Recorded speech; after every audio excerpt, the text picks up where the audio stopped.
అన్న అద్దాలు పెట్టండి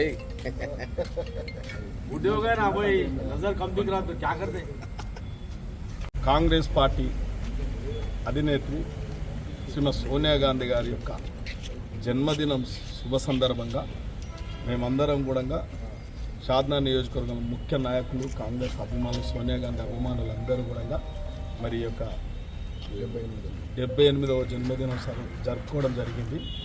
శ్రీమతి సోనియా గాంధీ గారు నిస్వార్థ కాంగ్రెస్ నాయకురాలు.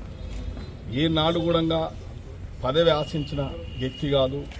ఈ భారతదేశం అభివృద్ధి చెందాలి, భారతదేశం ప్రశాంతంగా ఉండాలి, సబండ వర్గాలు ఆర్థికంగా రాజకీయంగా సామాజికంగా అన్ని విధాల కూడా ఈ యొక్క సమానత్వం స్వేచ్ఛ అందరికీ ఉండాలి, ప్రజాస్వామ్యబద్ధంగా ఈ పార్టీలు పనిచేయాలి, ప్రభుత్వాలు కూడా ఆ దిశగా పనిచేయాలని చెప్పి వారి ఆకాంక్ష. కాబట్టి వారి ఆకాంక్ష ఇవాళ తెలంగాణ ఉద్యమం 65 ఏళ్ళ తెలంగాణ ఉద్యమానికి స్వస్తి పలికిన నాయకురాలు.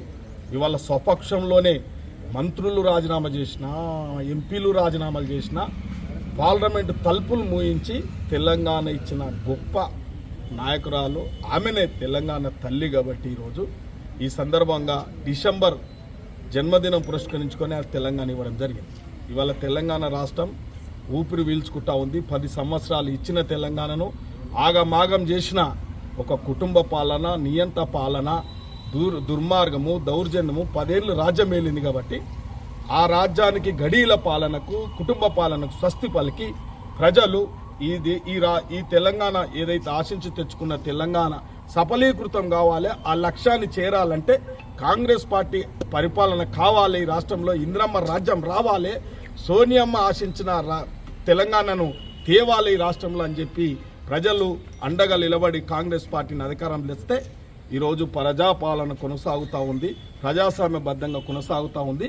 ఆమె ఇచ్చిన 6 గ్యారెంటీలు కూడా విడతల వారిగా నడుస్తూ ఉంది. కాబట్టి ఇలా ఆమె ఆశించింది ప్రజలు స్వేచ్ఛగా, సమానత్వంగా, రాజకీయంగా, ఆర్థికంగా అన్ని సబండ వర్గాలను రాజకీయాలలో చూడాలనే ఆకాంక్షది. కాబట్టి ఇవాళ నేను కూడా ఒక రజక బిడ్డలైనా కూడా సామాజికంగా చిన్న కుటుంబం అయినప్పటికీ రాజకీయ అధికారం కల్పించాలి, వీరు కూడా చట్టసభలకు రావాలనే అవకాశం ఇచ్చిన గొప్ప నాయకురాలు రాహుల్ గాంధీ, సోనియా గాంధీ, రేవంత్ రెడ్డి గారు. కాబట్టి ఇవాళ ఎన్ని అబండాలు వేసినా, ఎన్ని ఆరోపణలు చేసినా, ఎవరు జీర్ణించుకున్నా ఇలా ప్రజాపాలన కొనసాగుతుంది, ప్రజాస్వామ్యబద్ధంగా కొనసాగుతుంది. రైతు బిడ్డ ఇలా మంచి పరిపాలన అందిస్తుంటే జీర్ణించుకోలేక కాలేల కట్టెలు పెడతా ఉన్నారు కొందరు నాయకులు. కాబట్టి ఇవాళ మేము కూడా దేనికి భయపడేది లేదు. తప్పకుండా ప్రజాపాలన అందిస్తాం, ప్రజాస్వామ్యబద్ధంగా